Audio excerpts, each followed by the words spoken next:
Abra sua Bíblia em Gênesis, no capítulo 1, no verso 1.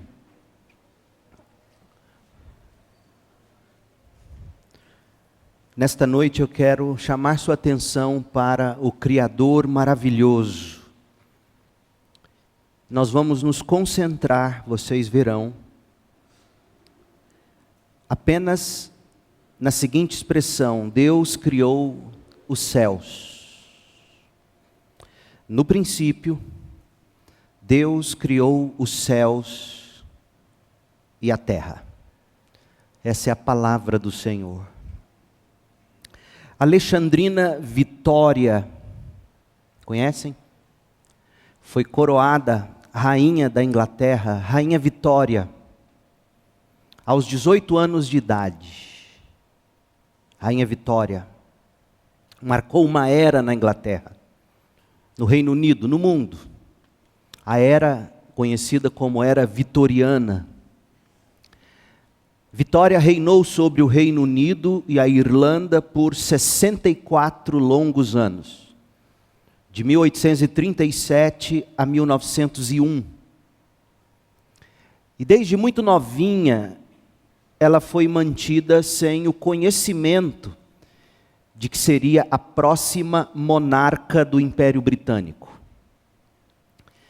Pensava-se que se tal conhecimento chegasse a ela, na cabecinha dela ainda criança, ou no coração dela na adolescência, saber que ela seria a rainha da Inglaterra, talvez pudesse estragá-la, e por isso esconderam isso dela, o máximo que puderam. Até que a tutora dela, finalmente, a fez saber de que um dia ela seria rainha. Sabe qual foi a resposta dela? Então eu vou ser boazinha. Conta-se que não importava onde Vitória estivesse, o que ela estivesse fazendo, desde que ela soube que seria rainha, isso governou a vida dela. O fato de ter tomado conhecimento, mesmo que ainda nova, a fez viver como quem um dia seria rainha. O conhecimento da identidade dela e do destino dela governou a vida dela até a chegada dela ao trono do Império Britânico. Agora, da era vitoriana na Inglaterra, volte-se comigo no tempo para cerca de 1500 antes de Cristo. Coloque-se no lugar de Moisés. Imagine-se liderando mais de 2 milhões de refugiados adultos que saíram da escravidão no Egito e estão prestes a entrar na terra de Canaã. Terra que há muito tempo Deus prometeu aos seus antepassados. Se foi difícil deixar as garras e os privilégios dos egípcios, se foi difícil peregrinar pelo deserto por cerca de 40 anos antes de possuir a herança, a terra, imagine-se prestes a entrar em uma terra onde havia gigantes a serem vencidos. E saiba que as pessoas dessa terra a ser possuídas são idólatras, imorais, excedendo a quaisquer padrões de civilidade, mesmo para a época. Além disso, imagine que você sabe que não viverá muito tempo, você é Moisés. E você não poderá, portanto, liderar pessoalmente seu povo na conquista dessa terra, bem ali diante dos seus olhos. Você então conclui que de alguma forma, você terá que incutir nessa gente a determinação não apenas de derrotar os oponentes e conquistar a terra, mas também incutir neles a necessidade de permanecerem moral e espiritualmente puros no processo. Essa era a tarefa de Moisés.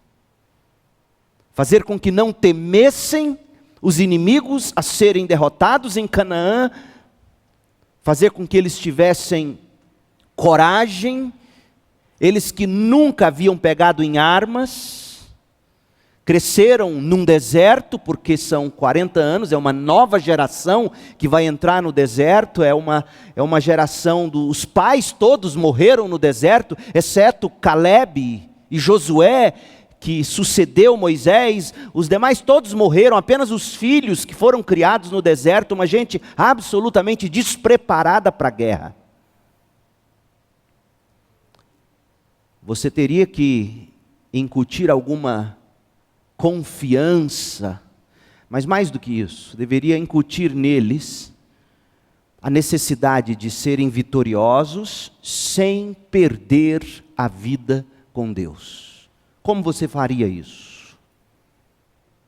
Moisés, inspirado pelo Espírito de Deus, decidiu escrever o Pentateuco.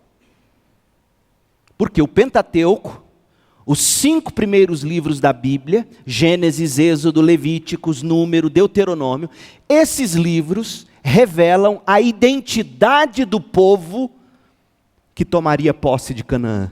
E, portanto, como Vitória passou a viver com base na identidade dela, ela descobriu: eu serei a rainha, portanto eu vou ser boazinha. Esse povo, tomando conhecimento de sua própria identidade, com base em Gênesis, Êxodo, Levítico, Número, Deuteronômio, deveria não apenas vencer, mas se manter espiritualmente e moralmente puros. Moisés escreveu o Pentateuco com esse propósito. Moisés tinha tirado Israel da escravidão do Egito. Por 40 anos, esse povo, sob o cuidado, a liderança de Moisés, vagaram pelo deserto, muitas vezes resmungando, muitas vezes ameaçando se amotinar e retornar para o Egito. O tempo passou e finalmente eles estavam prestes a entrar na terra prometida, mas Moisés, a gente sabe da história bíblica, por causa de descontrole, por causa de desobediência, bateu na rocha, não deveria apenas ter falado a rocha, e aí Moisés ouviu de Deus que ele, Moisés, não poderia entrar com o povo na terra de Canaã. E como eu disse, com exceção de Josué, que sucede Moisés, e Caleb, toda a geração adulta que deixou o Egito morreu no deserto.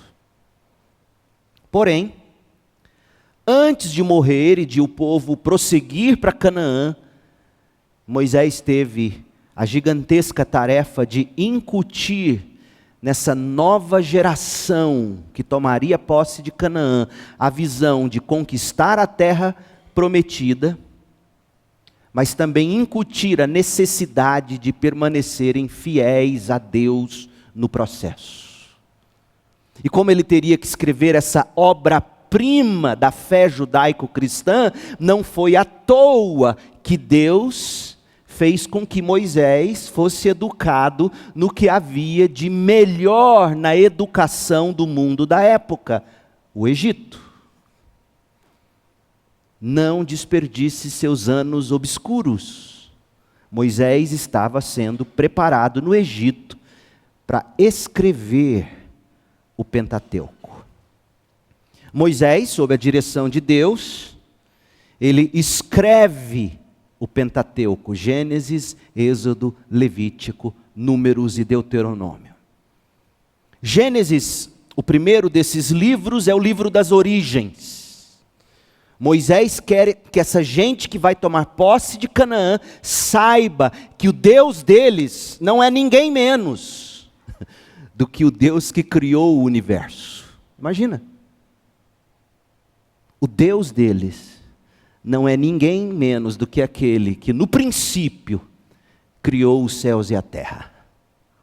O livro das origens. O nome Gênesis, o título, vem de uma palavra na tradução grega do Antigo Testamento, a tradução chamada de Septuaginta. Essa tradução foi feita por cerca de 70 homens, e essa cópia do Antigo Testamento no grego foi guardada na Biblioteca de Alexandria. No hebraico, a palavra que ficou traduzida como Gênesis, ou Geneseos, da raiz Gênesis, no grego a palavra é Genesios, de Gênesis, no hebraico é Toledá. Nós já vimos em mensagem anterior que esse termo Toledá ou Genesios aparece cerca de 10 vezes, costurando todo o livro de Gênesis. Eu mostrei isso para vocês em sermão passado. A tradução, portanto, de Gênesis ou Toledá seria: estas são as gerações de, este é o relato de, estas são as origens ou a Gênesis de.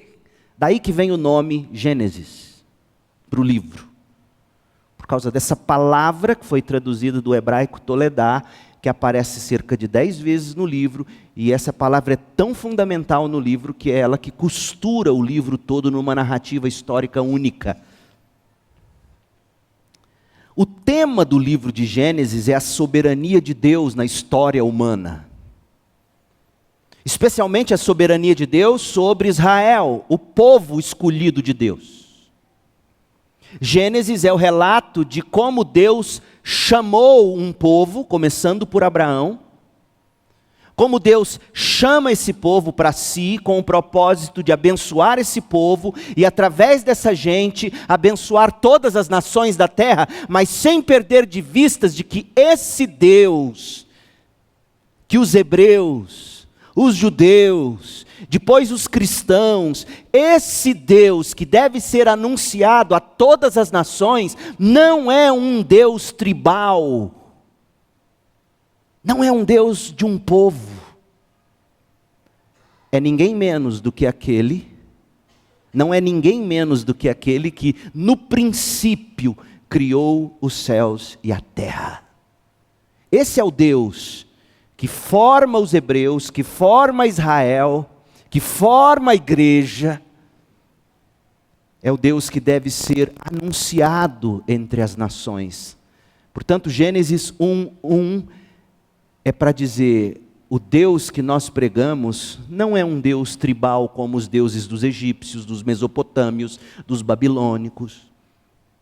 Não, é o Deus criador. Martin Lloyd Jones é um dos meus grandes heróis da fé cristã, na história do cristianismo, mas antes dele, a Capela de Westminster em Londres, meu sonho conhecer aquele lugar. Se quiserem me dar um presente de 70 anos, me mandem para a Inglaterra. Tem 20 anos para vocês juntarem o dinheiro. Antes dele foi Campbell Morgan, grande pregador, mas que quando viu Lloyd Jones pregar, ficou admirado da capacidade de Lloyd Jones de pregar. Campbell Morgan, quando ele pregou em Gênesis, ele tinha o hábito de também fazer exposições bíblicas de livros inteiros da Bíblia, ele de modo muito brilhante dividiu Gênesis em 3 partes: geração, degeneração e regeneração. Interessante. Geração, capítulos 1 e 2, que conta da criação. Degeneração, capítulos de 3 a 11, a queda e as consequências da queda, dilúvio, a divisão das nações. E regeneração, do capítulo 12 ao 50, quando Deus, através de Abraão e seus descendentes, começa definitivamente, ou mais pontualmente, a história da redenção. Portanto, Gênesis, de modo muito fácil, você pode guardar essas 3 palavras: geração, degeneração, regeneração. Geração, capítulos 1 e 2, degeneração, a queda, no capítulo 3 até o 11, e regeneração do capítulo 12 até o fim. Mas a maioria dos estudiosos da Bíblia concorda que o livro de Gênesis se parte no capítulo 12, e portanto dividem o livro de Gênesis em 2 grandes partes. A história primitiva, e é isso que você tem que entender: o cristianismo, A fé judaico-cristã não é uma religião tribal, ela é a fé no Deus que criou todas as coisas. Por isso Gênesis de 1 a 11 é absolutamente importante para nós. A história primitiva de Adão até Abraão, capítulo 1, de 1 a 11. E a história patriarcal de Abraão até José, do capítulo 12 ao 50. Agora, debaixo dessas duas grandes divisões, a história primitiva, de 1 a 11, a história patriarcal, de 12 a 50, debaixo dessas duas grandes divisões, você tem 4 subdivisões. Por exemplo, a história primitiva, a criação, capítulos 1 e 2, a queda, capítulos de 3 a 5, o dilúvio, capítulos de 6 a 9, e as nações, capítulos 10 e 11. E aí quando você entra na história patriarcal, você tem mais 4 divisões. A vida de Abraão, de 12 a 24, a vida de Isaac, de 25 a 26, a vida de Jacó, de 27 a 36, e a vida de José, de 37 a 50. Quando você observa a primeira sessão, você observa uma degradação. A criação, seguida da bênção de Deus sobre o homem, mas aí vem a queda no pecado, os juízos de Deus e assim por diante. Na segunda sessão, você tem o início com o chamado de Abraão e como Deus vai preparando uma gente. A doutrina da eleição é absolutamente essencial.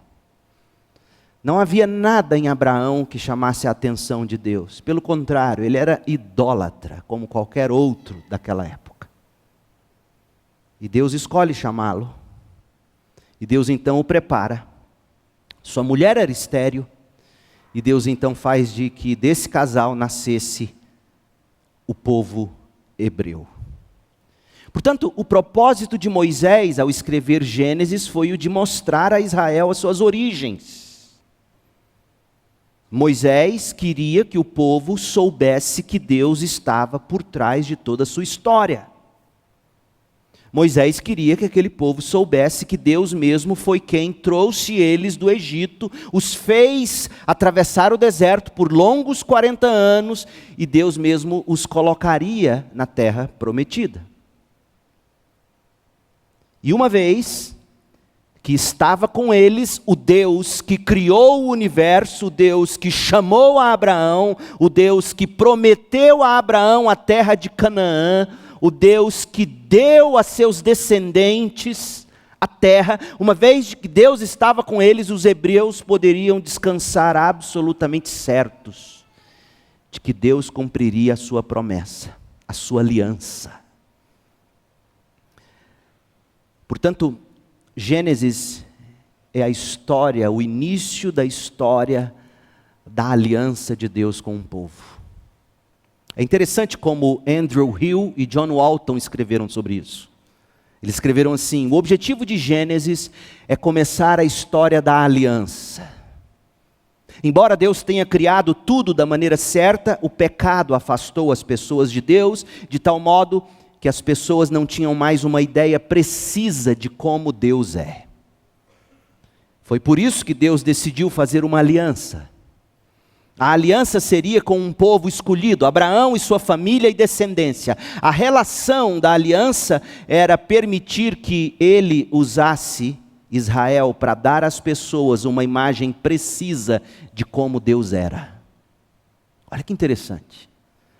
Cabe ao povo de Deus dar à humanidade a imagem precisa de quem Deus é. Cabe a nós, igreja hoje. E essa história começa com o fato de que, no princípio, Deus criou os céus e a terra. Gênesis, portanto, conta como a aliança foi estabelecida, apesar de muitos obstáculos. A história da aliança de Deus com seu povo começa na criação do universo. No princípio, Deus criou os céus e a terra. Só que o diabo ele é tão astuto que ao longo dos séculos, e hoje talvez mais do que nunca na história, outras respostas têm sido dadas para a origem do universo. E são essas respostas, somadas à resposta bíblica, que eu quero rapidamente considerar com vocês. Por exemplo, contrariando a resposta bíblica de que tudo surgiu do Deus que no princípio criou os céus e a terra, existe a hipótese de que o universo não teve origem. Talvez essa seja a mais aceita hoje em dia. Ou seja, não houve origem o universo porque de alguma forma o universo sempre existiu. A matéria que deu origem ao Big Bang sempre existiu. Vão dizer. Essa tem sido a visão dominante da ciência antiga e moderna até tempos relativamente recentes. E ainda é mantida por alguns. Além dessa visão, há a visão de que tudo tem uma origem e que essa origem é a origem que nasce de um Deus, de um ser pessoal, um ser bom. Essa é a visão bíblica. Então a primeira, a matéria sempre existiu, Deus no máximo existiu paralelo à matéria.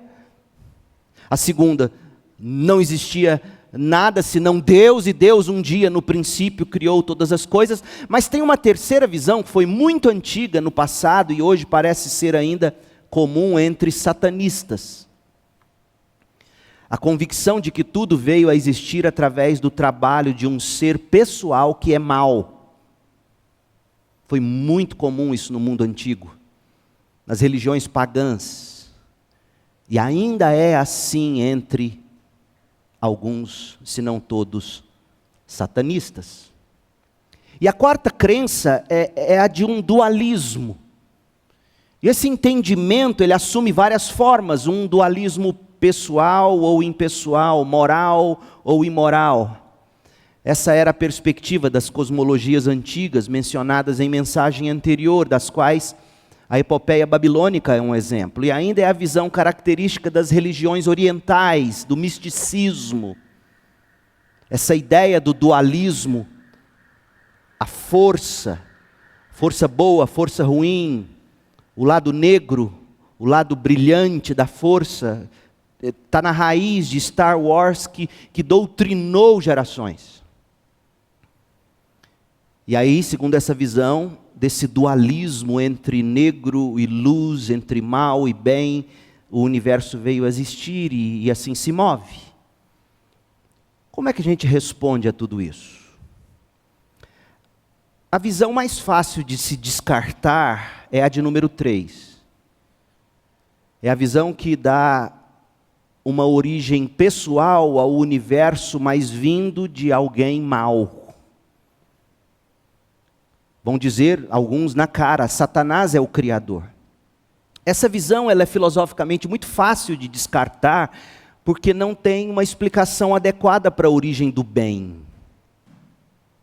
O bem, sim, é a origem de tudo. E do bem deriva-se o mal. O mal pode ser concebido como uma corrupção do bem. Satanás pode se rebelar contra o Deus da Bíblia, mas não é realmente possível pensar no bem como tendo surgido do mal. Não dá para acreditar assim. No caso do bem, o mal pode ser um mau uso ou uma perversão de características boas. Não é o caso do mal. Não há lugar para o bem vir a existir do mal. Por exemplo, vontade e inteligência são em si mesmas características boas, requerendo, portanto, que o bem tivesse existido antes do mal, vontade, inteligência. E isso demonstra que o mal é a perversão do bem. Então, não dá para se deduzir que do mal nasceu o bem. A quarta possibilidade, a de um dualismo entre o bem e o mal, ela é um pouco mais difícil de ser contestada, mas filosoficamente também é muito simples. A pergunta é, quando você diz que existe bem e mal, Quem define o que é bem? Quem define o que é mal? Você sempre terá que trazer uma terceira parte para estabelecer os parâmetros. E essa terceira parte é Deus. Não tem como você definir bem sem que haja o padrão de bem, e definir mal sem que haja um padrão de bem, de onde o mal se deriva como corrupção. Não dá para pensar assim. O dualismo é impraticável. Agora, sobra duas opções. A matéria, como sendo eterna, que é o que a ciência hoje coloca como sendo a mais absoluta verdade, e Deus no máximo existiu ao lado da matéria e foi dirigindo o Big Bang, foi dirigindo as coisas. E existe a visão bíblica, que tudo veio a existir fruto da vontade pessoal de um Deus eterno, poderoso, moral e bom. Qual é o problema do materialismo?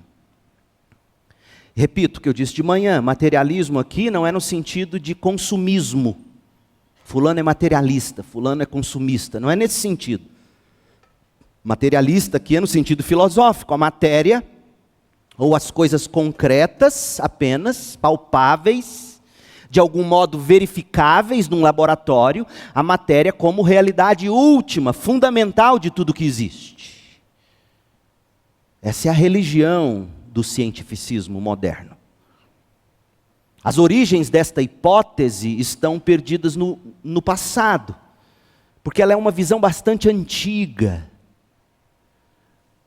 Você vai encontrá-la no cientificismo do filósofo grego Epicuro, que viveu entre 341 e 270 depois de Cristo. E Epicuro, ele ensinou que tudo é composto de pequenos blocos de construção de matéria, concebidos a partir de partículas duras, indestrutíveis. Epicuro chamou isso de átom, de onde vem a palavra átomo. Parece que Epicuro derivou suas ideias de Demócrito de Abdera, que por sua vez estava em dívida com um filósofo pouco conhecido, Leucipo de Mileto, o qual deve ter aprendido isso de um filósofo fenício chamado Machus, que viveu antes de 1000 antes de Cristo. Então veja que essa ideia materialista ela é muito antiga.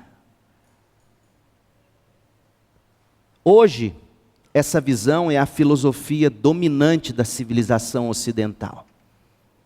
Embora não na forma que Epicuro deu a ela, porque sim, por um lado nós sabemos que o átomo pode ser dividido.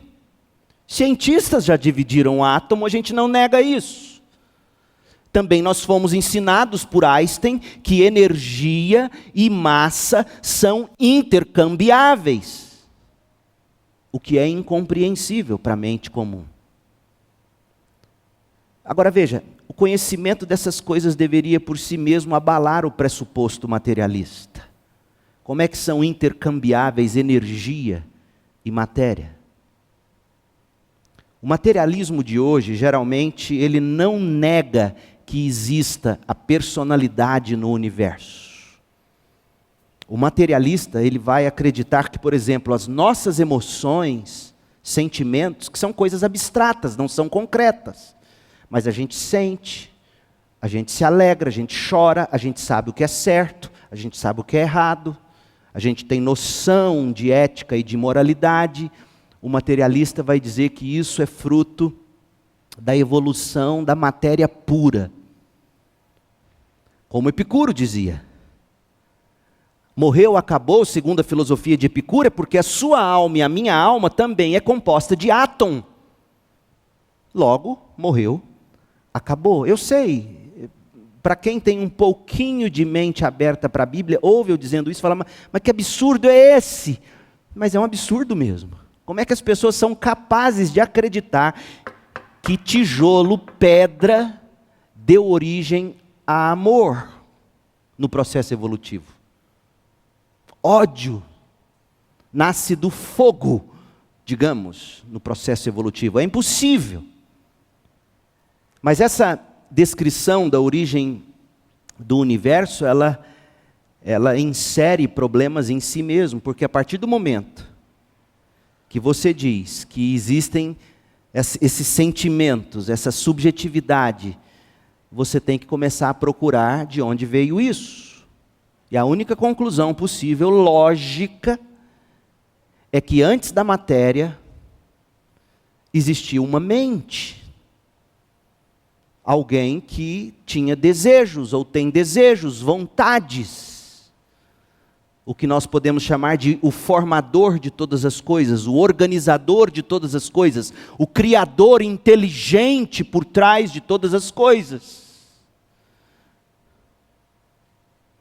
Além disso, a gente introduz a ideia do pessoal, quando você pensa na matéria como sendo a originadora de tudo. É falacioso você acreditar que matéria deu origem a sentidos de certo e errado.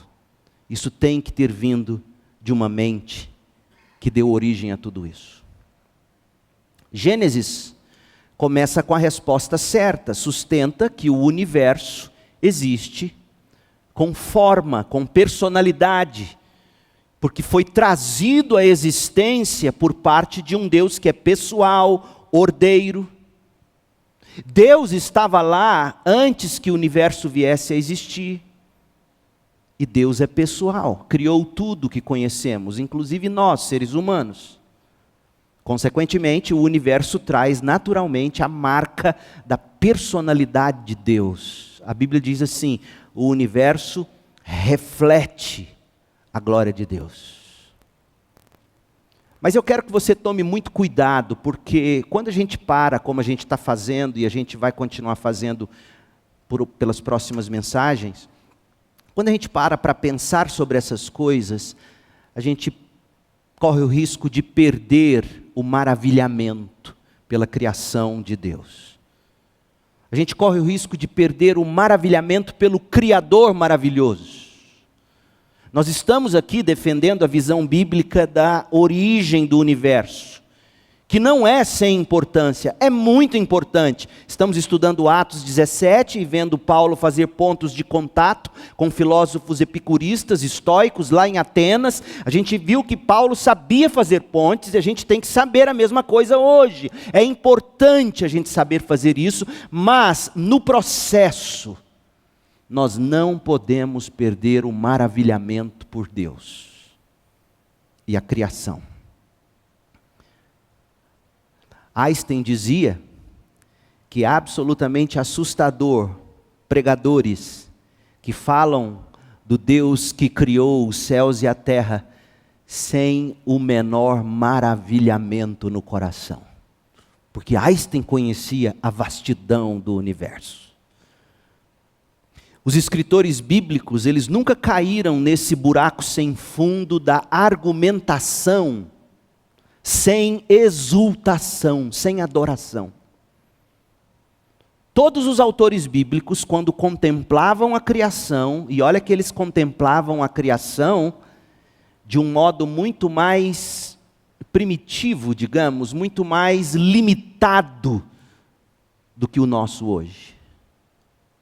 Mas mesmo assim, quando eles contemplavam a criação, inevitavelmente, eles acabavam adorando a Deus. E quando o adoravam, uma das coisas pelas quais eles louvavam a Deus era pela criação. Olha o Apocalipse 4:11. Tu és digno, ó Senhor e nosso Deus, de receber glória, honra e poder. Por quê? Porque criaste todas as coisas, e elas existem, porque as criaste segundo a tua vontade. Ora, não podemos nós fazer isso também, gente? Atribuir glória, honra e poder ao Criador? Porque o nosso texto, Gênesis 1:1, diz que Deus criou os céus e a terra. Então, quando nós contemplamos as telas gigantescas das obras de Deus, por que nós não somos levados a louvá-lo? Nós deveríamos. quão vastos são os céus. E o que eu farei agora, até o final do sermão, é simplesmente tentar fazer você enxergar o significado de, no princípio, Deus criou os céus. Porque em Gênesis, esse é o único lugar em que vai falar que Deus criou os céus. A maioria do que virá a seguir vai falar da terra, das coisas, mas eu quero tentar fazer você se maravilhar, como Einstein dizia que se maravilhava quando contemplava o universo. Quão vastos são os céus que Deus criou. Quando você olha lá na fazenda, para aquele céu estrelado, aqui não dá, você tem luz para todo lado. Mas lá na fazenda do Iramar, que está me devendo levar lá, e eu não quero galinha caipira, eu quero que ele mate um bezerro, eu gosto de carne, eu não gosto dessas galinhas selvagens. Você chega na fazenda, o céu estrelado, sabe quantos pontos de luz os seus olhos enxergam? 10.000 pontos de luz. Não é que sejam apenas 10.000 no céu, é muito mais, mas 10.000 é o máximo que os nossos olhos conseguem enxergar numa olhada. 10.000 pontos de luz nos céus. Alguns desses pontos são os planetas do nosso próprio sistema solar, que brilham por causa da luz refletida neles. Milhares desses pontos luminosos pertencem ao agrupamento especial de estrelas conhecido como Via Láctea, ao qual o nosso Sol pertence. Outros milhares desses pontos luminosos que a gente consegue enxergar são galáxias inteiras, que brilham apenas como um ponto luminoso, porque estão muito, mas muito distantes de nós. De tão distantes, você olha e você enxerga, imagina que é um ponto, uma estrela, e de repente você está vendo galáxias inteiras nesse ponto. Disse que apenas 10.000 pontos de luz, porque é o máximo que a gente é capaz de enxergar a olho nu. Mas esses 10.000 pontos são apenas a menor fração das estrelas existentes. Por exemplo, uma galáxia típica contém bilhões de estrelas individuais. Nossa galáxia sozinha, a Via Láctea, contém 200 bilhões de estrelas. A forma da nossa galáxia é de uma espiral gigante, girando majestosamente no espaço, mais ou menos como a imagem que você está vendo ali. E essa imagem que você está vendo ali, se você de tão longe, aliás, essa galáxia é a galáxia mais perto da nossa que a gente consegue enxergar. Isso aí com um binóculo, um telescópio super poderoso. Mas de longe, a olho nu, você enxerga, pensa que é um ponto, que é uma estrela. O nosso Sol, ele fica num dos braços dessa espiral luminosa da Via Láctea. E sabe quanto tempo leva para fazer uma rotação completa o nosso Sol? 250 milhões de anos. Aí os mais bobos vão falar assim, tá vendo? Para que Deus criou um trem desse tamanho para não existir vida no outro planeta? Tem extraterrestre sim. Por que Deus criou um negócio desse tamanho? Ô bicho bobo, Deus criou um negócio desse tamanho para você falar, meu Deus, imagina o tamanho de quem criou um negócio desse tamanho. É simples assim. Existem milhares de outras galáxias visíveis a olho nu e bilhões mais ao alcance do telescópio de 200 polegadas lá do Observatório Palomar, localizado em San Diego, na Califórnia. Conforme já foi revelado por fotografias espaciais, essas galáxias distantes de estrelas exibem uma variedade aparentemente interminável de beleza. Essa foto é uma foto real. Algumas são espirais, como a nossa. Outras são na forma de aglomerados quase esféricos. Você está olhando para uma galáxia através de desse binóculo potente, você vê uma esfera e não uma espécie de catavento como esse que a gente está enxergando. Outras são achatadas como panquecas, outras são irregulares. Todas as estrelas nos céus estão colecionadas em alguns desses intrincados e belos agrupamentos chamados de galáxias. Ainda sobre as galáxias, que fazem parte dos céus que Deus no princípio criou, elas estão espalhadas nos céus em um padrão irregular. Existe entre as galáxias uma enorme quantidade de espaço. Pra você ter uma ideia, a distância da borda de uma galáxia média à outra borda é de aproximadamente, faz as contas, 600 mil trilhões de quilômetros. De uma borda a outra. A distância média de uma galáxia para outra é de 20 milhões de trilhões de quilômetros. Se esses números fossem escritos em zeros, eles preencheriam várias linhas de uma face de papel A4. E, portanto, para evitar números tão grandes, os astrônomos geralmente usam uma unidade de distância chamada de ano-luz. Ou seja, a distância que a luz percorre em um ano, a velocidade constante de quase 300 milhões de metros por segundo.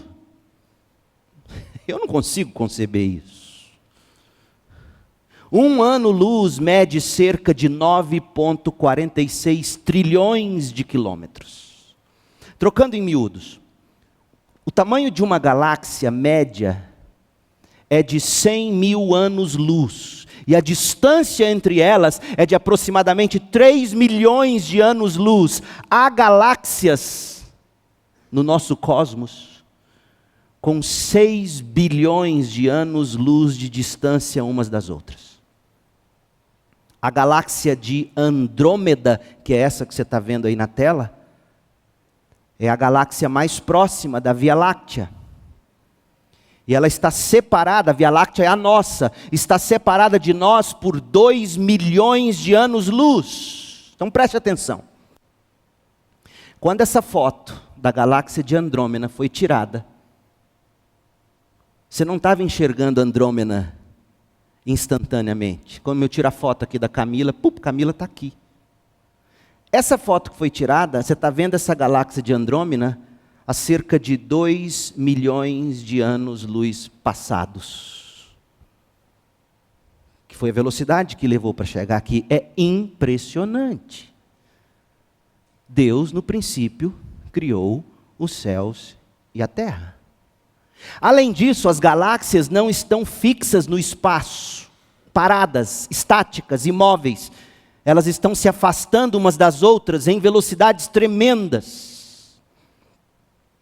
Vesto Melvin Slipher, o primeiro a descobrir esse fato de que as galáxias estão se expandindo, constatou que as galáxias que ele conseguia observar estavam se afastando da Terra a vários milhões de quilômetros por hora. Seus discípulos, Humason e Hubble, do telescópio Hubble, demonstraram que as galáxias mais distantes estavam se afastando da Terra a uma velocidade de 160 milhões de quilômetros por hora.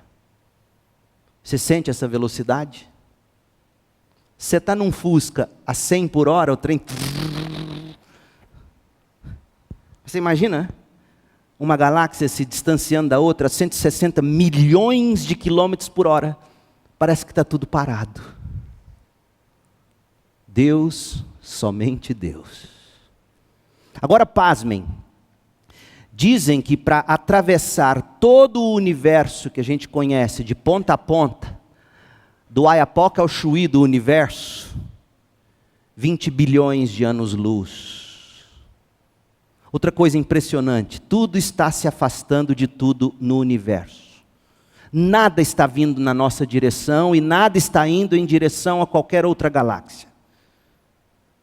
Significa que o universo está se expandindo. Desse modo, retrocedendo a partir da posição atual das galáxias e a velocidade conhecida, os astrônomos colocaram a origem do universo entre 15 e 20 bilhões de anos no passado. Não significa que o ser humano tem essas idades astronômicas. Porque, como eu vou tentar mostrar para você, através das visões que nós vamos estudar, quando o ser humano foi por Deus criado do modo como está posto na Bíblia, esse mundo já existia há bilhões de anos.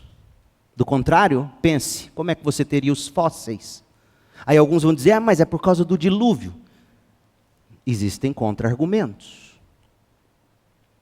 Olhando para as próprias estrelas, os astrônomos encontraram provas magníficas de variedade, de design, de beleza, de mistério. Nem todas as estrelas são iguais.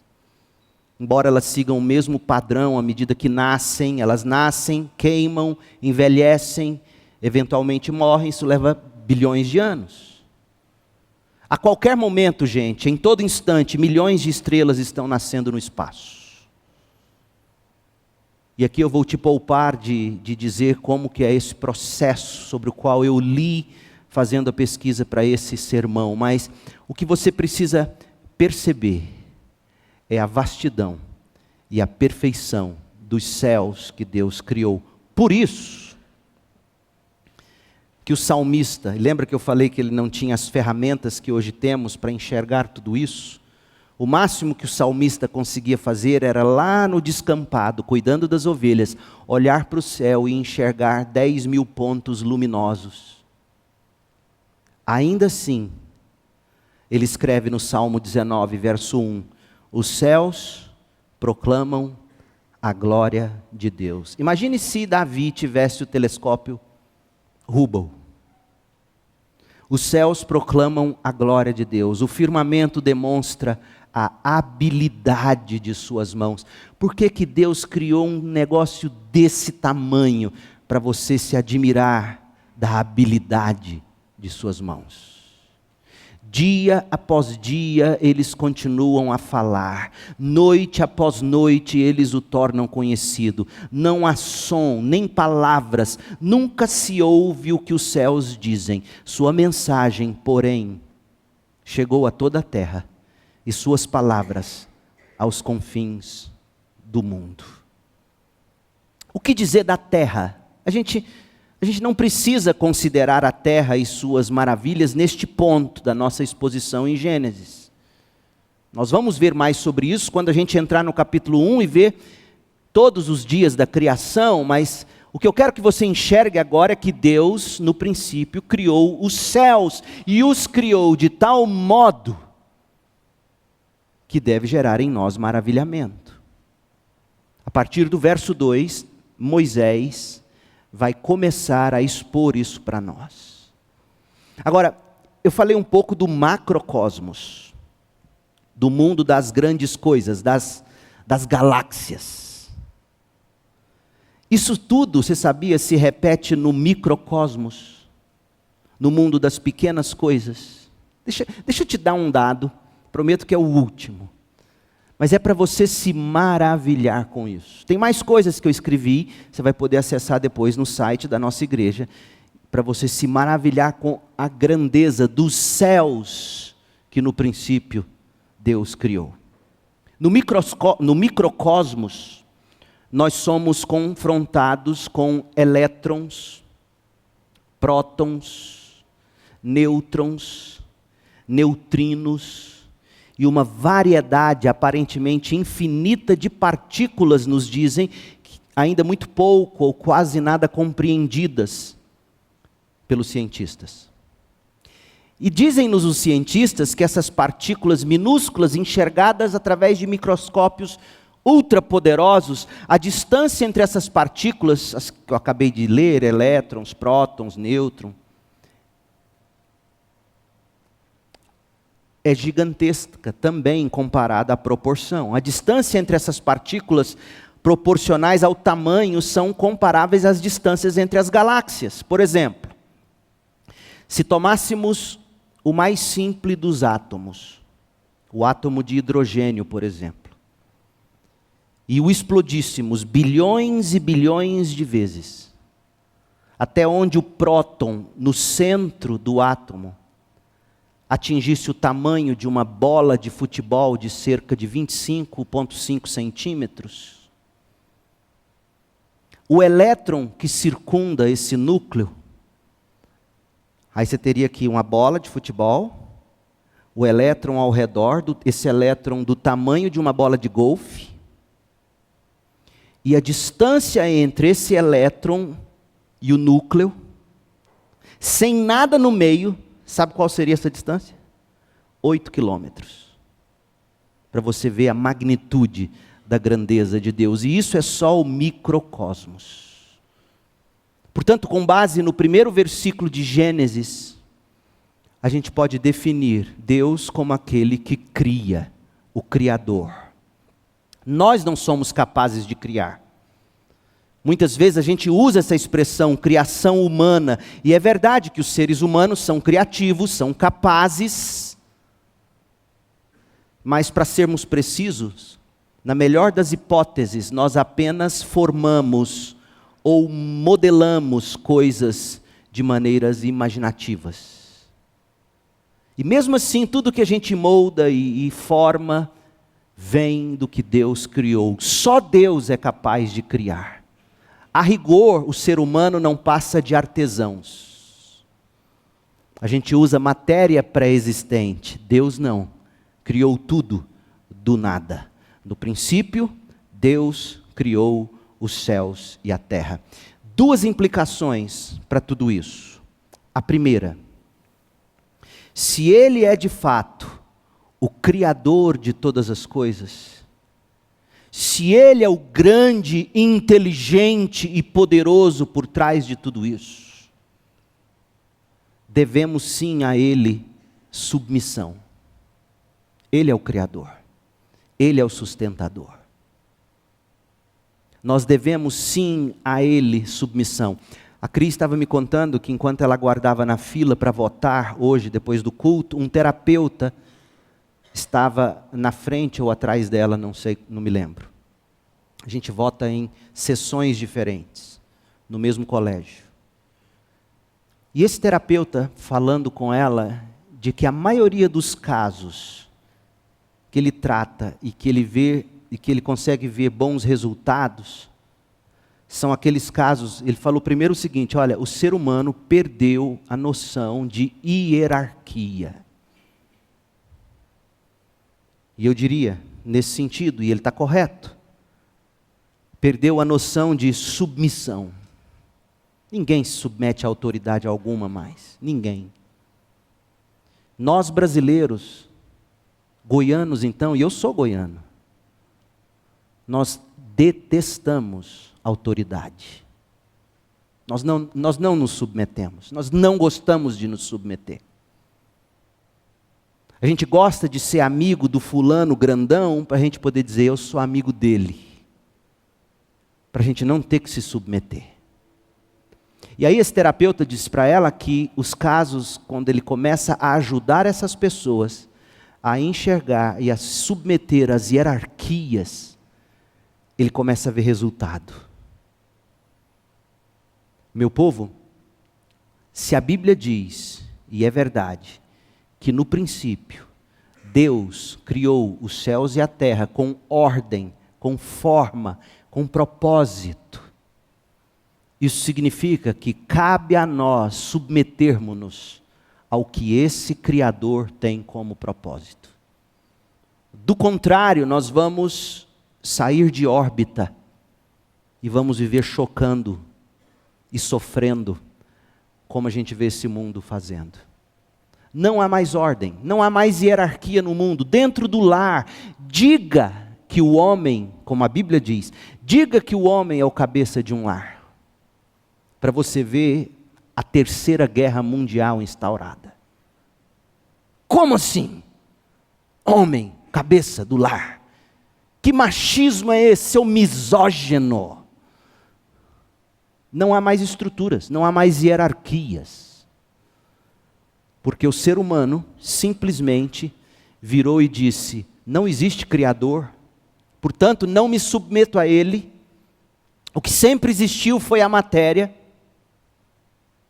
Essa matéria foi evoluindo, evoluindo, e hoje a gente tem algum sentido de certo e errado, mas quem disse que o que é certo hoje vai ser certo amanhã, se estamos evoluindo? É uma loucura. E como eu disse hoje de manhã, a palavra de Chesterton é absolutamente relevante, atual, quando ele disse que muitas vezes se supõe que quando as pessoas param de acreditar em Deus, elas não acreditam em nada. Infelizmente, é pior do que isso. Quando as pessoas param de acreditar em Deus, elas acreditam em qualquer coisa. E daí vem o caos. Em face do Criador maravilhoso, fará bem à criatura se submeter ao Criador que fez os céus e a terra, e de um modo tão perfeito no macro e no microcosmos, que tudo funciona no seu devido lugar. Tira do eixo uma fração de milímetro o Sol, e você vai ver o que acontece com essa galáxia. Deus colocou tudo no devido lugar.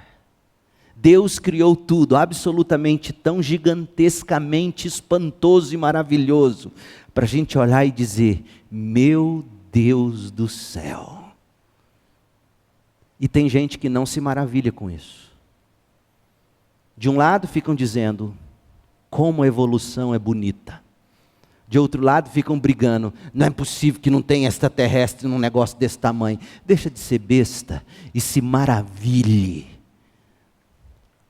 Por que Deus fez isso desse tamanho? Para você falar, olha, se o negócio é desse tamanho, imagina o tamanho de quem fez algo desse tamanho. É o maravilhamento que a criação tem que gerar em nós. Mas essa é a segunda aplicação. A primeira é essa. Há um Criador maravilhoso, e diante dele nós nos submetemos, para descobrir qual é o propósito da sexualidade humana, como a sexualidade deve ser usada, macho e fêmea, como ele criou, a ideia de família, a ideia de trato com o próximo, tudo isso vem do Criador. Submeta-se a Ele. E a segunda aplicação, além de submissão, é adoração. Você precisa se admirar do que Deus criou. Philip Johnson, eu recomendo muito que você leia. Philip Johnson, um grande advogado, um grande apologista. Procura depois na internet os livros dele. Philip Johnson, editora Cultura Cristã, e se não me engano Ultimato, enfim. Fenomenal. Ele escreveu algo sobre a obra-prima da complexidade do universo. Ele disse que o universo é uma obra-prima de complexidade miniaturizada que faz uma espaçonave, um organismo, o mesmo organismo vivo, faz uma espaçonave parecer um tanto obsoleta. Johnson continua dizendo que as chances de que mesmo uma macromolécula de DNA ou RNA possa se montar por acaso, isso é improvável.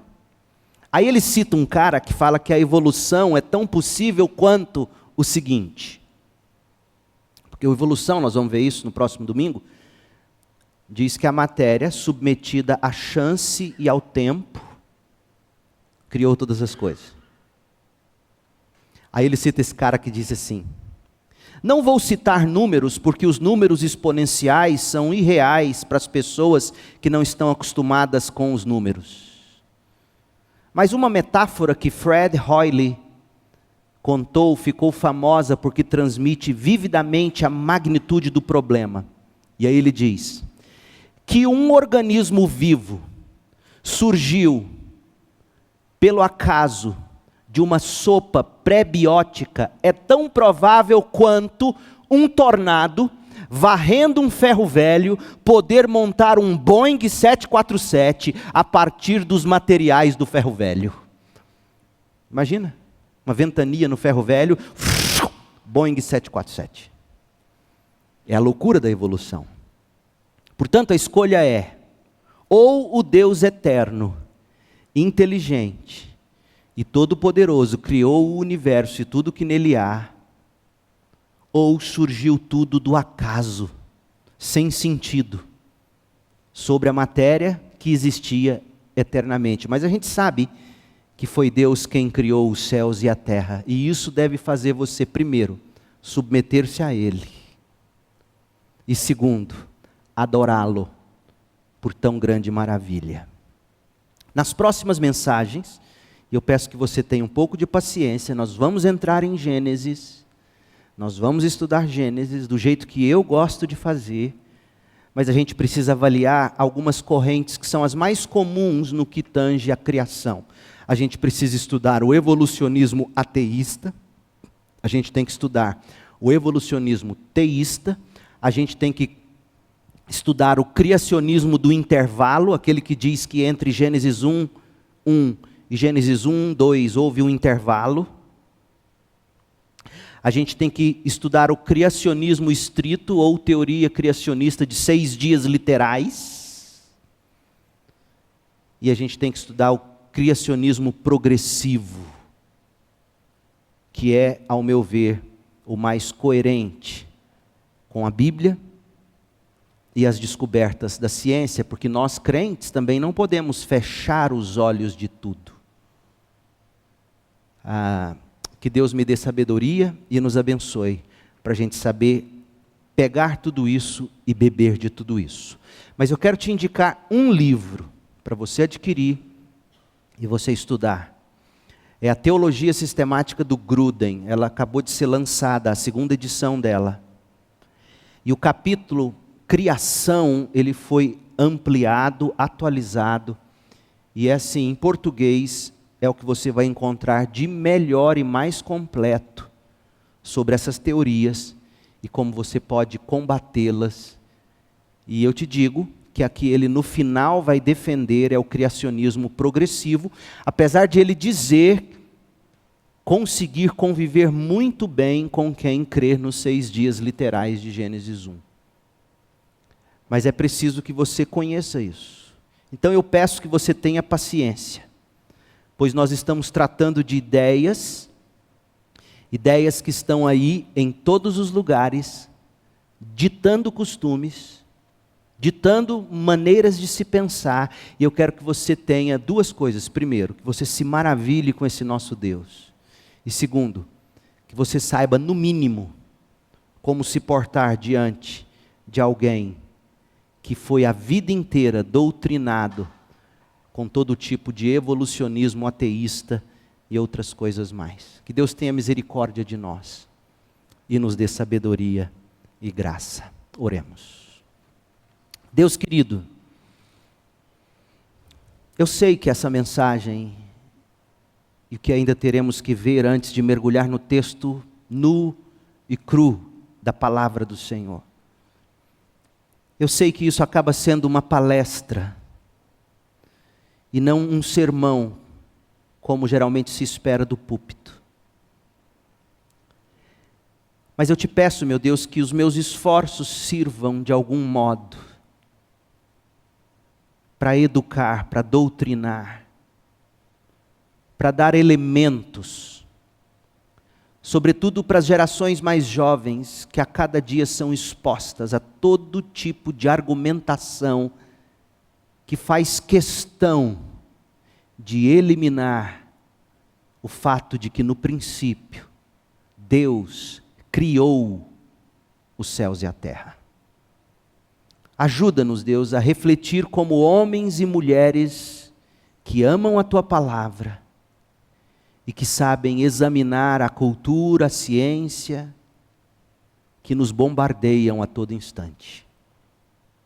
Ó Deus, que esta introdução a Gênesis possa fazer-nos amar ainda mais o Senhor, a desejar ainda mais o Salvador, e a ter conteúdos que vão nos ajudar a criar pontes de contato, para falarmos do amor eterno do Senhor revelado em Jesus Cristo. nós oramos, nós te agradecemos, em nome de Jesus. Amém.